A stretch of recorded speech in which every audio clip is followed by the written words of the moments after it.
সংবাদ পেয়ে আসি, যথাসময় আসি, আমরা দেখি যে ব্যাংকের ভিতরে জানলা দরজা মারা, শুধু ধোঁয়া লোকজন।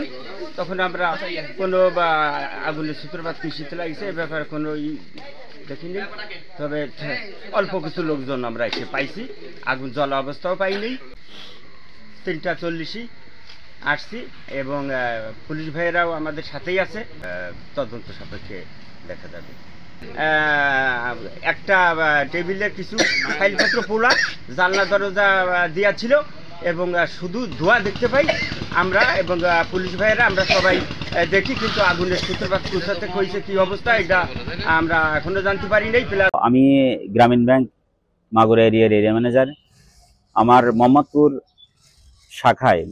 শাখায় গত রাত্রে কে বা কারা আমাদের জানালার বাইল টেনে সেখান থেকে পেট্রোল দিয়ে আগুন দিয়েছে। সেই আগুনে হচ্ছে আমাদের একটা টেবিল, কিছু কাগজপত্র, ব্যাংকের কিছু পুরাতন কাগজপত্র এবং চলমান কাগজপত্র পুড়ে গেছে।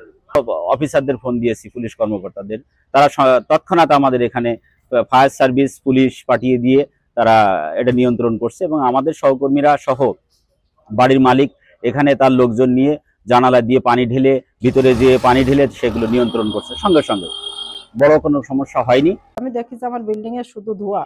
পরে আমি সামনে রাস্তার পাশে আসছি, আসে দেখি যে জানলা খুলে দেখে আমি দেখি যে ভিতরে আগুন ধরছে। তখন হচ্ছে রাত 2:40 বা 2:30 এরকম বাজে। এরকম সময় পরে আমি উপরে যাই, আপার ম্যানেজার আপা ছিল, আপারে করতেছে। আমার ভয় যে দেখা যাচ্ছে এর ভিতর কেউ কিছু ফেলাই রাখছে নাকি, বাই চান্স বোমা টুমা যদি হয়।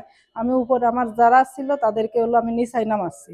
একটা হচ্ছে পেট্রোলের বোতল পাইছি জানলার পাশে, ভিতরে মুটকি আর ওইখানেই। পরে সঙ্গে সঙ্গে হচ্ছে ফায়ার সার্ভিস, তারপরে থানাতে লোকজন আসছে।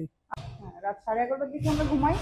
এরপরে রাত 3:30টার দিকে হঠাৎ বাড়ির মালিক উনি বুঝতে পারার পরে দরজায় নক করে, তারপর আমরা সবাই বের হই।